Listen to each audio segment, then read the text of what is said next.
উদ্বেগ এইটুকুই যে আমরা আবাদ বসত করতে পারতেছি না, এবং রাস্তা আমাদের ব্রিজ আছে, ব্রিজের দুই পাশে বাড়িঘর করছে, এই কারণে আমরা আবাদ বসত করতে পারতেছি না।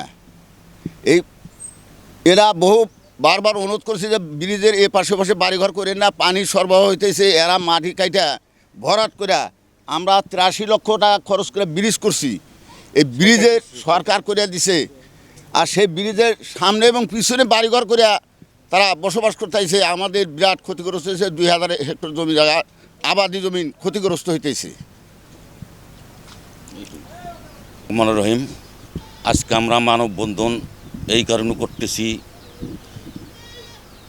এখানে একটি ব্রিজ গভর্নমেন্ট করেছিলেন, ওরা অনেক অর্থ ব্যয়, মানে 80 লক্ষ টাকার মতো ব্যয়। এই ব্রিজের এই মাথায় ওই মাথায় পেশি শক্তির বলে তারা বাড়ি করেছিলেন। তখন এলাকার জনগণ বাধা দিয়েছিলেন, কিন্তু তারা মানেন নাই। এখন এই দুটি বাড়ির কারণে এই এলাকার হাজার হাজার হেক্টর জমি পানিবন্দী হয়েছে এবং অনেক পরিবার নিঃস্ব হয়ে যাচ্ছে।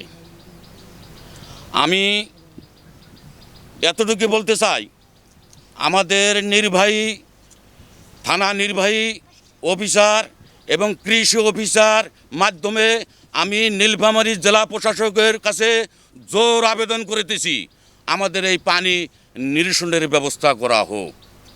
তাছাড়া আমরা এই এলাকার লোকজন নিরাপদ নয় এবং আবাদবিহীন অনেক পরিবার ধ্বংস হতেছে। এতটুকু আমার কথা, আমি বেশি কথা পারবো না। বিসমিল্লাহির রহমানির রহিম। আমরা এই মুহূর্তে দাঁড়িয়ে আছি টেপা খড়িবাড়ি ইউনিয়নের 4 নম্বর ওয়ার্ডের পূর্ব খড়িবাড়ি জিঞ্জির পাড়ায়।